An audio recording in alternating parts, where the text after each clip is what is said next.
We'll be talking to Derek Davison and Eleanor Janega about the Crusades. But there's a lot going on in the world, and we've got Derek on the call. So, Derek, we got to talk about the possibility of the United States going to war with Iran. Derek, Felix, I don't know how you guys feel, but like just this week, I have felt like a sickening, sinking feeling in that, like, I don't know what's going to happen. I don't know the extent of what the United States is going to, how we're going to get involved in this. I mean, we already are involved, but like, how big a bite of the apple we're going to end up taking on behalf of Israel is kind of an open question. But it is nauseating to watch this happen, and I really feel that like this is just an unbelievably grave moment in American history. So I don't really know where to begin here with this, but like I will say that like at this point, as best I can tell, it does not matter one whit how much Iran may or may not want to negotiate or bring this conflict to an end or capitulate in some way matter, because the more that they do, the more that will almost assuredly invite more violence. Because like there is no stopping Israel and the United States right now. I don't know what it's going to look like, but like I'm expecting the worst. Yeah, the thing that is striking to me is just how little of an effort they're putting into it this time. Yeah, I mean, oh man, Trump is just parroting this. Well, that they have to negotiate. They cannot have a nuclear bomb line, which I at one time thought that Tony Blair and Bush had poisoned WMDs as a casus belli, at least in the West. But no, I mean that apparently not when no one gives a shit. And I thought they need to negotiate line. I thought that wouldn't fly in other places just because the obvious fact is they were negotiating when they were bombed. That anyone who has a memory that stretches more than 24 hours will recognize that fact. But I got a very sinking feeling when I saw the German Chancellor Merz say this, because it was like if the Euros aren't even trying to keep up an appearance of propriety, this is, I mean, to some, a foregone conclusion that they now recognize we don't even need the pretense of public opinion or even a reason to do any of this. This is an automatic process. We can just stumble through it like we're at a ribbon cutting ceremony for a new community center. It really is like the comparison to the Iraq War and how much buildup they did for that. Like they sent Colin Powell to the UN with you had to show that vial of cocaine soda, to everyone. Yeah, they're like, hey, this is anthrax; it could kill us all. And like they're not even bothering at this point. I feel like I saw you like respond to that tweet about Merz saying like Iran has to come back to the negotiating table. They were fucking already at the negotiating table. Like, what are you talking about? It's so amazing. And I noticed like a couple of things this week that like, first of all, on I guess like Monday night into Tuesday, Trump went on just this social media bender where he started referring to everything as we, like we know where Khamenei is. We're not going to kill him for now, but we control the skies over Iran. I'm like, are we already in it? Like, what's this we shit? Like, is the U.S. already involved in? Like, did you just backdoor the U.S. into this? And it's been just exhausting, not just watching this kind of slow motion train go forward, but like trying to keep up with Trump's constant, verbal whatever. It's just exhausting trying to keep up with him anymore. I notice he's back to governing by cliffhanger now, where he does the thing where, there's some, horrific thing about to happen or some really, meaty thing that he's got to decide what to do. And the press asks him about it. And he says, well, I don't know. Maybe I will. Maybe I won't. You'll have to wait and see. Like, what the fuck are you? This isn't the season finale of Breaking Bad. You're the president of the United States. Like, what the fuck are you doing? Answer a question, for Christ's sake. It's just maddening. I thought about this especially during the 2024 presidential election. With Trump, there is like verbiage and certain phrases he picks that are, unambiguously hilarious. But this broad opinion among people that became like the broad cultural truth that he's just so funny and entertaining, and we can't keep him out of there. It's the funniest and most entertaining thing. And it's like, we already saw what it looks like when he's actually president. The neocons are in charge of everything, and every shitty fucking world and shitifying thing they want to do, everything that makes the world unambiguously worse, everything that in 10 years, this will be indirectly the reason why you have to take your underwear off at TSA, why you have to let TSA look at your children's genitals. He will get up there and he will just do the same it's sweeps weeks thing. We already saw it. It's both incredibly tedious, and now we've already seen it. It particularly like makes me angry at the people who sold the idea of like Trump as this anti-war candidate. Ridiculous the first time. Ridiculous after seeing him at the end of his term assassinate Qasem Soleimani. I don't know how anyone did that twice, but they did it. Now, I guess those people they're putting forth the narrative that like he hates Netanyahu, but they're doing the things that Joe Biden's team would leak to Politico for him from the outside. It's just all around, just both tedious and nerve-wracking. I mean, and like we mentioned it already, but just this sinking feeling, like it's your stomach is turning over, thinking about like the prospect of the United States just starting a war with Iran on behalf of Israel, and I'm like, I don't like again, like we talk with Seamus. I don't even know if you can talk about this anymore. I'm like on whose behalf this is being done, because I just think it's like it's all one entity. It's all one satanic entity, and the thing that like many people have pointed out, like listener, if you're too young to have remembered this, like the big difference between now and like right before we invaded Iraq, Derek, you alluded to it, is that like after 9/11, there was like a good chunk of the American public that was like all in on invading the Middle East. But even in that context, they still had to go out of their way to like make up bullshit and like give it to the New York Times about weapons of mass destruction. Colin Powell had to do his whole song and dance routine in front of the UN. There was this whole like consent manufacturing apparatus, which now they're not even bothering with to even like a ludicrous degree. And this is like, there is no appetite or popular support for any U.S. involvement in a conflict with Iran at all in this country. Like even majorities of Trump's voters, they don't want to do. They don't want this. It's just and the fact that like it makes no difference whatsoever. Like you turn on the news and any discussion of the potential of a war in Iran is only filtered through like Israeli government spokespersons or their think tanks in Washington D.C. There is no debate about this whatsoever. And like, it's just like watching a car accident happen in slow motion, except nobody's driving the car and you and your entire family are in the back seat. And like, I say that as an American. I mean, like, that's nothing compared to what like the people of Tehran must feel right now. Trump ordered the city to be evacuated. It's a bigger metropolitan area than New York City. The Israelis and Americans love that. Posting something on an English language Twitter at like 4 a.m. Iran local time. I saw Nancy Mace boost that, which really helpful to all the people in Tehran who are up at 4 a.m. who are already following Nancy Mace and refreshing her feed. Like, what the fuck are you doing? Where my Mace heads at? Israelis love this too, where they would give warnings to Gaza in 2023 in the English language, which is just right. So, I mean, 20 years ago, they would at least go through the trouble of like doing that in Arabic, but everything is so broken down, it's stupid. I mean, the communication style of everything now is just, there's this winking thing where everyone like, oh, wait till you see what bullshit I come up with to explain this. It's just pointless to do any of this.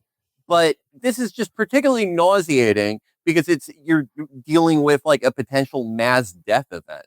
I mean, to me, all these warnings that supposedly show off how humanitarian we are, which, by the way, Iran does in local language, actually warning people. When we or Israel do it, it comes off like when ISIS would warn people they're taking over Rome, except there's an actual threat of us doing it. You talked about the CNN reportage.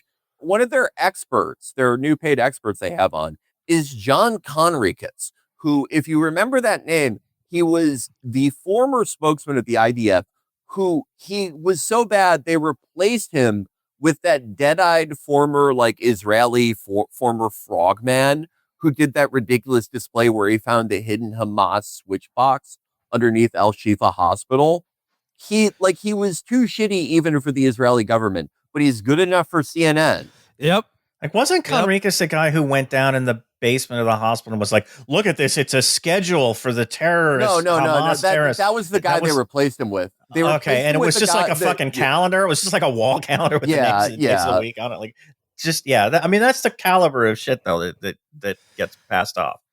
I mean, the guy who did the calendar thing was better than him. Because it's just like our government is the Israeli government right now. And and we see in our media, we see that fact borne out 1,000 times over.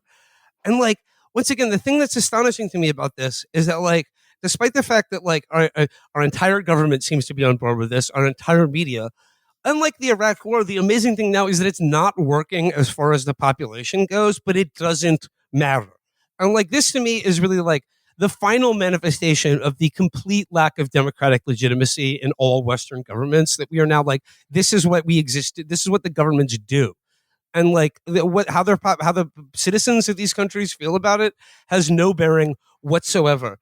And I guess I'll talk about that in light of the big news clip that's going around today, which was Tucker Carlson's interview with Ted Cruz, and in which Tucker asked Ted Cruz what the population of Iran is and what it's the sort of demographic of ethnic groups is, and Ted Cruz, of course, indignantly and proudly had no clue. How many people live in Iran, by the way? I don't know the population at all. No, I don't know the population. You don't know the population of the country you seek to topple? How many people live in Iran? 92 million. Okay. Yeah. How could you not know that? I don't sit around memorizing population tables. Well, it's kind of relevant because you're calling for the overthrow of the government. Why is it relevant whether it's 90 million or 80 million or 100 million? Why is that relevant? Because if you don't know anything about the country... I didn't say I don't know anything about Okay, what's the ethnic mix of Iran? They are Persians and what predominantly Shia. Okay, it's not even... You don't know anything about Iran. So okay, I am not the Tucker Carlson expert on Iran. You're a senator who's calling for the overthrow of the government. You're the one who don't know anything about the country. No, you don't know anything about the country. You're the one who claims they're not trying to murder Donald Trump. You're the I'm one not saying that. Who can't figure out if it was a good idea to kill General Soleimani, and you said it was bad. You don't believe they're trying to murder Trump. Yes, I do. Because you're not calling for military strikes against them in retaliation. And if you really believe that... We're carrying out military strikes today. You said Israel was. Right, with our help. I said we. Israel is leading them, but we're supporting them. Well, you're breaking news here because the U.S. government last night denied, the National Security Council spokesman Alex Pfeiffer denied on behalf of Trump that we were acting on Israel's behalf in any offensive capacity. No, we're not bombing them. Israel's bombing them. You just said we were. We are supporting Israel. High stakes. You're a senator. If you're saying the United States government is at war with Iran right now, people are listening. Okay. He had not even the most basic idea, but I guess I bring this up because not in the sense that you do in fact have to hand it to Tucker Carlson. I'll just say what does it say if you're concerned about Tucker Carlson coming across as reasonable here or saying something that needs to be said? What does it say that he's the fucking one saying it? Why is the nationalist fascist rights, the fascist right, the only one that can voice any opposition to this fucking catastrophe that we are fucking just blindly going dick first into? I mean, if you were going to go by Democratic statements, Chuck Schumer's most recent statement, unless he said anything today during this reporting, he was doing the taco Trump thing and saying that Trump was a taco. Trump always chickens out for negotiating with Iran during the famous negotiations that now we have to bomb Iran for not doing. With the obvious takeaway being that Trump should be courageous and just attack them. So he has to now commit to saying this is good, or else he'll have to go out and say, oh, that taco thing was just a stupid thing we made up. We don't believe that. And it's an unpopular president who is pursuing a war of aggression that is overwhelmingly opposed by the American public on both sides of the aisle. And there is absolutely no opposition being, there are sparse examples of members of Congress who are trying to get behind this war powers resolution, which is all right and proper given that the war making powers of our country are embedded in the Congress, not the presidency. The problem with that, though, is I have no confidence whatsoever that our Congress wouldn't just give him the authority to do it if he asked for it. That's the thing. Like the message from Schumer and like the real senior Democrats is like, you can't go to war unless you come to Congress first and brief us, and then we get to vote on it. And by gum, we'll vote to give you permission to go to war. Like, what the fuck? What the fuck are you doing? Like, come on. And it really is. Yeah, there's just a few people. Like Tim Kaine has a war powers resolution. Bernie Sanders introduced something, I think, to prevent Thomas Massey on the right force. Yeah, Thomas Massey's been a stronger advocate of this stuff than most Democrats. Like it's just bizarre. Like what does this party stand for other than Israel's right to defend itself, which is the thing that they keep blathering about? Nobody else has a right to defend themselves, just Israel. Especially nauseating in, I cannot state enough how much none of this needed to happen. The conventional knowledge, anyone who was talking about this before, right before the strike started, and there was rumblings about, was Israel going to do this? The conventional knowledge, even in like mainstream media, was, he's facing problems in his coalition. Like, the fucking ultra orthodox, they may revolt against like the concept of literacy. So he's going to have to open up a new front to like hold his government together. And lo and behold, he does it. The thing that they have been doing since 2023 and for fucking decades and decades before that. But that is, they initiate a first strike on Iran. The entire reason any of this is happening, the entire reason that we are seeing videos of people singing songs from Mamma Mia in Israeli bomb shelters. This was an Israeli policy, an Israeli decision. This unambiguously started due to Israeli actions, but that is totally absent from anything. It's just any defense of this is like, so Israel can't defend itself from like the Islamic death cult. Felix, like when I hear people talk about this, like people saying like, okay, why are we getting involved? Why are we joining Israel? And Derek, you mentioned earlier this we they thing. To me, like the most incredible part of the Tucker Carlson Ted Cruz interview was not that Ted Cruz doesn't know how many people live in Iran, but it was the moment where like it was the we thing where he was just like, where Ted Cruz is like, we're bombing them right now, and then Tucker goes, wait, we? Like, are you saying right now that the United States is involved in like a military action against Iran? He's like, well, they're bombing them, but we're helping them. And then it's just like, wait a second, like that doesn't make any sense either. It's this we-they thing where like we literally cannot distinguish anymore between Israel's actions or Israel's interests and that of the United States. Later in the interview, he wouldn't even say, I think it's wrong that Israel spies on the U.S. president. Do they spy domestically in the United States? Oh, they probably do, and we do as well. And friends and allies spy on each other. And I assume all of our allies spy on us. And that's okay with you? You know what? One of the things about being a conservative is that you're not naive and utopian. You don't think humans are all... Part of the reason socialism doesn't work is the mantra from each according to his abilities to each according to his needs doesn't work.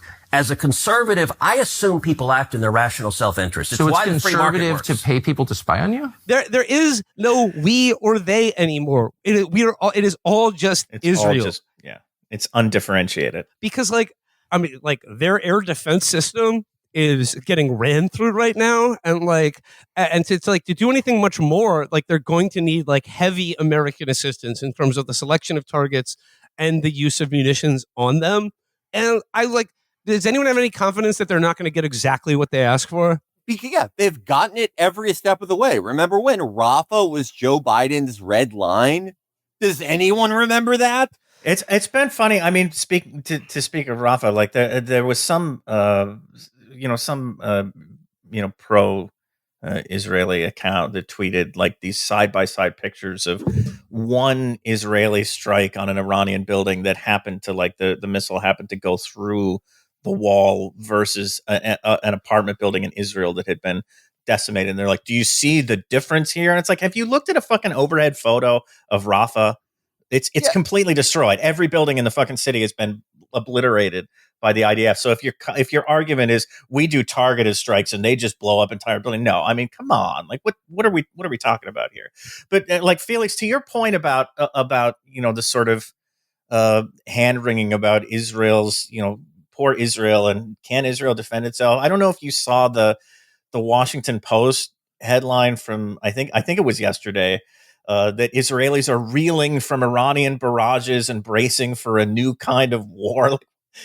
It's just so everything's from that perspective.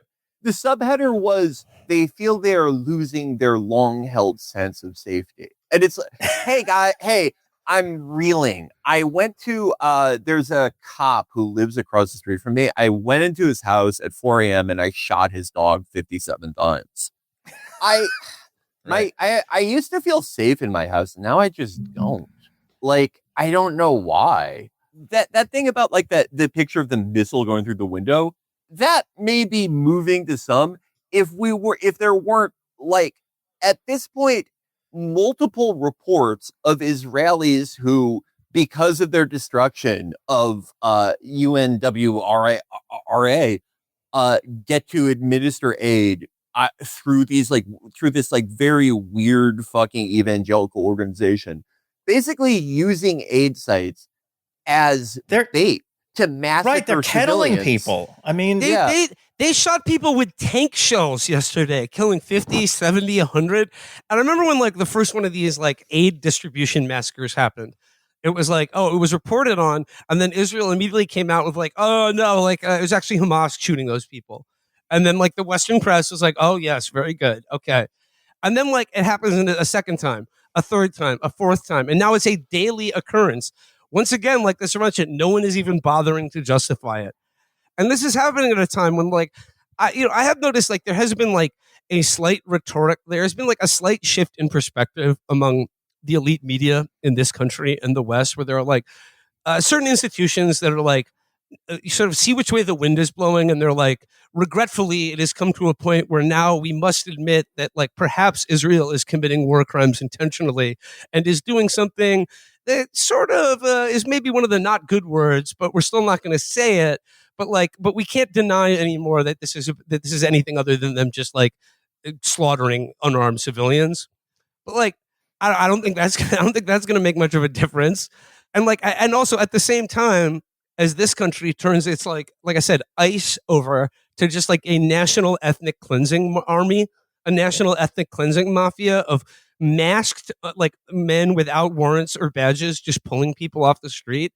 And it's just like, we've talked before about how like the goal here is to just turn America into Israel, like turn America into like a apartheid state. I mean, I guess we already have been, but like, I guess that's not new. But like now we're just seeing its most savage application as like, in order to help Israel, we must become them entirely. Yeah, I don't know if you saw that story about the Australian writer who he tried to re-enter this country, and ICE just flat out told him that they're confiscating his phone and detaining him and then sending him back to Australia because he wrote an article covering the Columbia student protests. Yeah. Not he was a participant. None of the things that they, tried to do with Mahmoud Khalil, where it's like, oh, it's, he's providing, I guess, moral support for Hamas. None of that even. It's just flat out in the open. If you write any article other than look at these modern day pogroms at Columbia, get the fuck out of here. I guess I bring up like the slight shift in perspective among the elite press, as there does seem to be some like cracking up of the dam of what people are willing to say publicly about what anyone with a fucking brain or a conscience has known for the last 2 years. And then like also the ICE raids in this country. Like I think about this, and I want to reference something that Terrence from the Trillbillies said this week that I think is 100% true, is that like this is all not just like separate issues. Israel is the dominant issue of our entire politics and the entire global situation right now, and there is no denying it. You can wish that wasn't the case, but like you cannot make sense of anything happening in this country without talking about Israel. Israel is the reason Donald Trump is president right now. Is like you can't get around that. That is why the Democrats lost the election, and that is why everything is happening right now.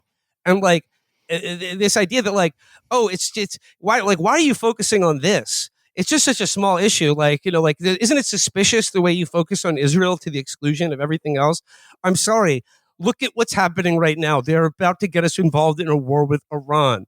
And like, until you can flatly and honestly state that like Israel is the problem here, there is no political movement or cause of any relevance, as far as I'm concerned, that if you cannot confront that central fact of American life right now.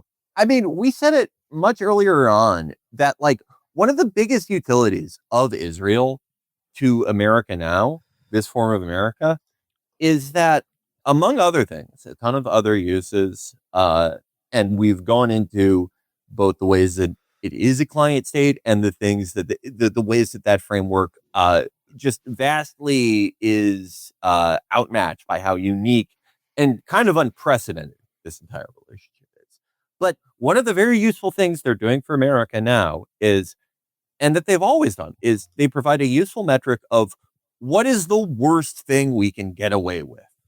And in a worsening world with fewer, let's say, creature comforts for the average American, where climate refugees will have to be gunned down at the border, and more measures must be taken to keep the hogs at bay and to prevent future Luigis from popping up.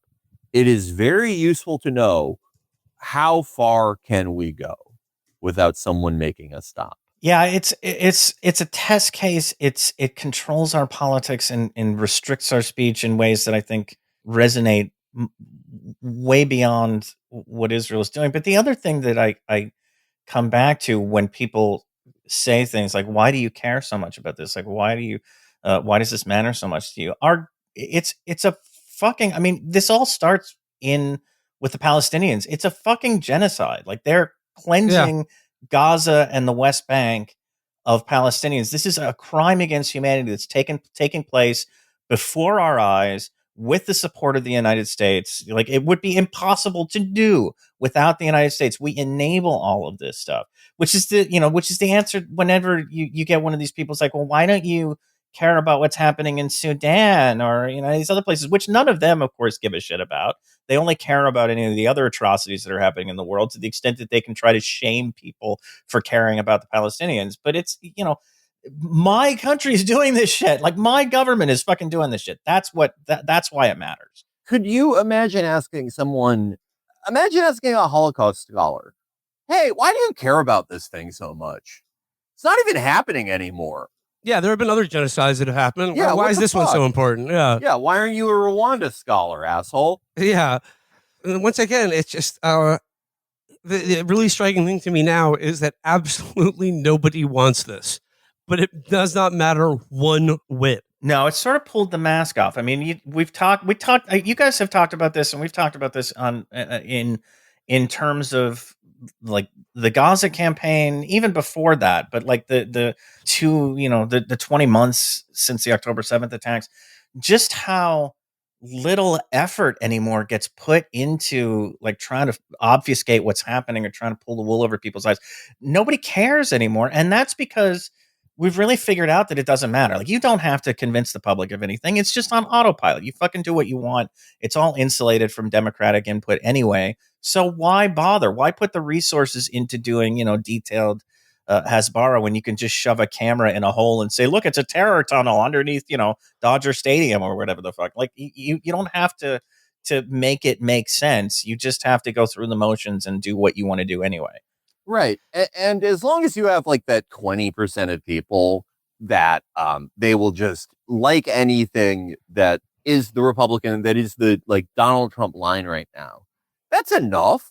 You don't need to convince 90% of people for this potentially world ruining thing. You just need like a few million dumbasses who will get out there and go, I don't want Iran to launch a nuke at my kid's recital. Right. It's such a strange. It's taken as a given that Iran is definitely building a nuke, despite the fact that they're the only intelligence that says that they were, uh, you know, in the process of trying to develop nukes is this phantom intelligence from Israel that nobody's seen, or that they supposedly showed the U.S. and U.S. analysts were like, "No, we don't. It doesn't show that." And then Trump said, "Who cares? I don't believe care. the Israelis. I don't care. I don't believe my own. I don't believe my own intelligence agencies. Like, you spend $100 billion a year on those agencies. What the fuck are you spending that money for if you're not going to listen to them?" But then, beyond that, like the notion that if Iran, this country that you have attacked repeatedly now, that you are going to, unless you get some miraculous outcome of like regime change and replaced by like Jeb Bush gets elected president of Iran, like you're going to keep attacking them over and over again in perpetuity. The precedent has now been set. There's no reason for the Iranians to expect that this pattern is ever going to end. That if they developed a nuclear weapon, if they decided to go for broke and say, this is we need a nuclear weapon, that they would turn around and use it rather than just brandishing it and saying, don't fucking attack us anymore, which is what everybody else does with their nukes. Like, why would this country be any different? I don't understand that. And I don't think anybody else does either. This is just a thing to say to justify the aggression that you wanted to or the course that you wanted to take anyway. I mean, compare and contrast what Trump said and what Trump did with Kim in North Korea. I mean, if that does not say it all, even the most deluded MAGA fan should probably be able to remember that. The iconic photo of when they were both sitting in those chairs and Trump said that great line, how do the pictures look? Do we both look skinny? But in one of his better moments, the answer. Absolutely not. There is no angle that, Yeah. but Not a camera in the world. A good moment of diplomacy where he recognized that his counterpart also had his same bizarre body image issues. But the difference there was the fucking nuclear weapon. The way that everyone uses them now as a don't fuck with us tool.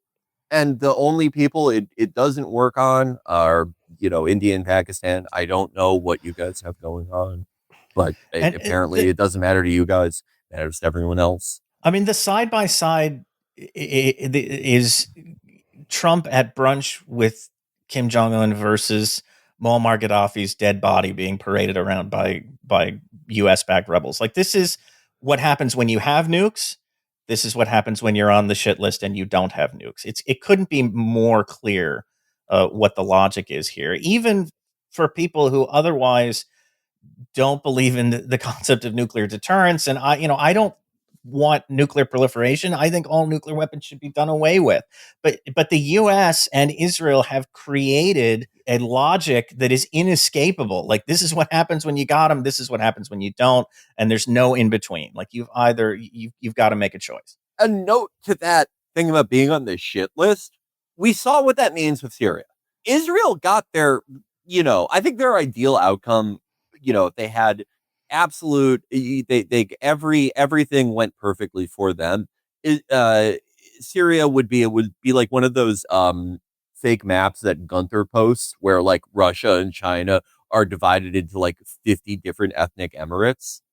Like that's the best of all worlds for them, for Syria. But they got their second best, which is Giuliani's in control.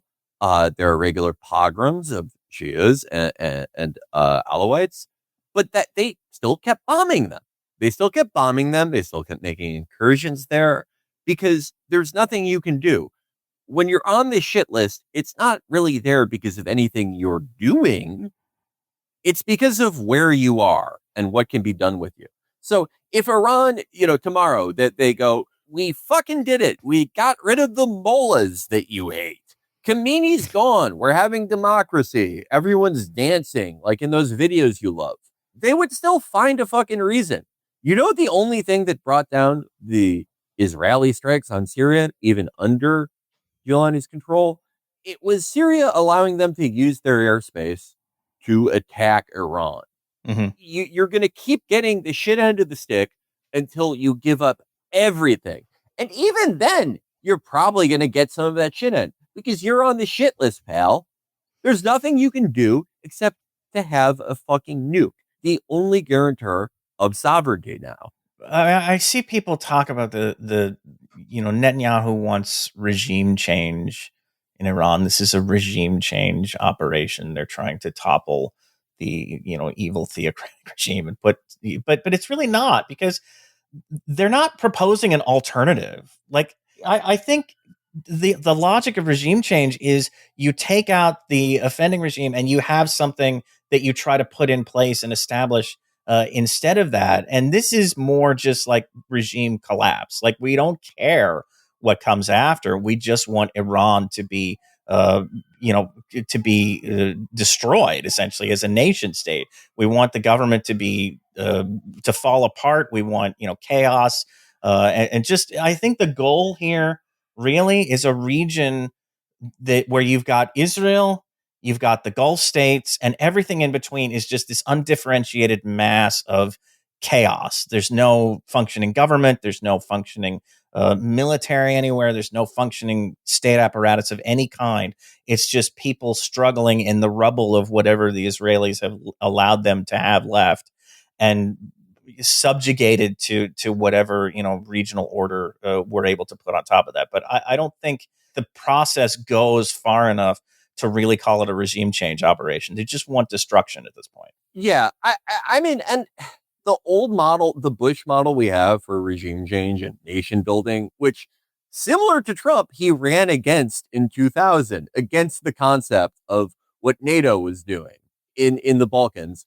But that is an old model because it is for a world where you have to make it look like you give a shit. And that is not the world we live in anymore. I remember in, I think, like 2015, someone calling me anti-Semitic because I said that if you look at Israel's actions in the region, that you cannot conclude any coherent policy goals besides expansion, and for every neighboring country to be mired in chaos and to no longer be states. If they succeed and they remake the region in their image, the line will be, well, you're anti-Semitic if you don't realize why they need to do that. It will no longer be, we can't allow these people to have nukes. We can't allow these people to have fucking ballistic missiles. It will be, well, what, are you really going to let them have a state? Are you really going to let them have a coherent identity and borders when Israel's there? Do you know what they did the last time they had a fucking state? Right. And then it goes from there to, like, you're going to let them have food? Really? Yeah. You're going to let them eat? You're going to let them have clean water? Like, what? How can you do that? That's an existential threat to Israel. You can't let them, let these people have food and water. That's crazy. They're developing currency. They're using basic tools. We have to go now. They have bandages. Like, people who get injured are healing their cuts. This is unacceptable. Yeah, in 2035, you will wake up in your AI Palantir sleep pod. You'll do your retinal scan to get your allotment of Great Lakes, 12 ounces of Great Lakes fresh water. And you will say the passcode, which is, Israel has a right to Hokkaido, Japan. It was part of ancient Israel. And we can't allow Japan to have a language. Derek, I know you got to go, so let's wrap it up here. But like, I guess like the last thing I want to say here is that like, I realize that like in a lot of ways that this is just the story of the American history, but like in my lifetime, and particularly like in the decades following 9/11, I just feel like this country has more than ever been like lulled into this kind of imperial dream state and this endless fantasy of violence done overseas on our behalf to other people. And we've been lulled into this like idea that like none of it's real. It's just it's a TV show we watch. It's just like it's a story about our virtue or our flaws. And we're seeing it more and more every day. Like, it's a cliche, but like, this is going to touch us. All the violence that we do in the world, all the wars that we start, all the people we kill, maybe not today, maybe not tomorrow, but like, I have bone deep conviction that all of this will touch me or someone I know or any of you within our lifetimes. And it's just a matter of like, are we going to do anything to stop it? Like I said, like nobody wants this. Is there any juice left in the organs of democracy in this country? Are there any leaders who can step up and give voice to peace, to an end to this permanent warfare state of just inflicting violence for no reason on other countries at the behest of our greatest and most perfect ally, who's also just us, our little tulpa? Like, I don't know, like if ever there was some great reservoir of sympathy for Israel among the United States public, it's running out quickly. And it better run out faster because like there's not much time left.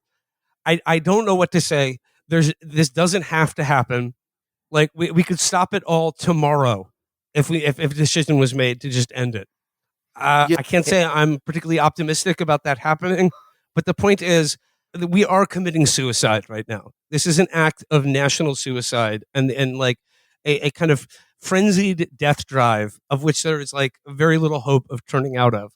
But like I do hold to my soul and heart the idea that regular people do not want this. No one anywhere in the world wants wars like this. Will it make a difference? I don't know. But like, just in closing, my heart and thoughts are with obviously Gaza, the Palestinians, but also everyone, the people of Iran, like all of our, like any of our listeners or friends who have family in Tehran or Iran right now. I'm thinking of you, and for whatever happens after this, there's no one to blame other than the United States and Israel. It's our fault. And how bad the consequences of our actions are going to be for people in this country remains to be seen, but there will be consequences. And we will have earned them if this does not stop. Absolutely. It was heartrending to see people I know who they have their parents, their grandparents, cousins, siblings, nieces and nephews in Iran, in Tehran, in the city that has been, this whole thing started with Tehran being attacked, that has been threatened. The possibility of them being nuked has been talked about with the same cadence of people prognosticating about a football game. It's something I frankly cannot really imagine, that your family would be in this place, living their lives, all the history, the personal history you have there, every memory, that it is just this, I don't, will I attack it? I don't know. Just this frivolity to everyone else. I don't know what that would feel like. I won't pretend that I could even imagine that. But, you know, we talk about this country being the world's greatest perpetrator of evil. It is one thing to know that and in an intellectual sense, but both in these past 20 months in Gaza and now, it is another thing to see it. So for whatever it's worth, our hearts are with you. I don't have very many solutions here, but I will say that it all begins with just saying no. Just for whatever that means, removing your consent from a government and just a system that does this, and by the way, only does this and does nothing for you. It only kills people and only endangers your life. I think it begins with just, this can't go on. This cannot go on. We don't have to live in this world where I saw this video, this guy he was baking bread. It was late at night in Tehran. And they asked him, are you going to go inside? Are you going to try to seek shelter because there's another Israeli strike with American-made bombs coming soon? And he said, no, I want to stay out here. I want to make bread for the people who, they've lost their homes. They've lost, maybe they've lost employment. They can't feed themselves. It makes me happy to do this. And that man died that night. We don't have to live in a world where selfless people like that die at the hands of people who riot for their right to rape people who do not belong to their ethnic group solely on that basis, or at the hands of this country, at the hands of, a man who spent his life groping models and, losing money on fucking slot machines. Or the next guy after that. The next thing after this. We don't have to live in a world where people like that live and die by those kinds of people's mercies or whims.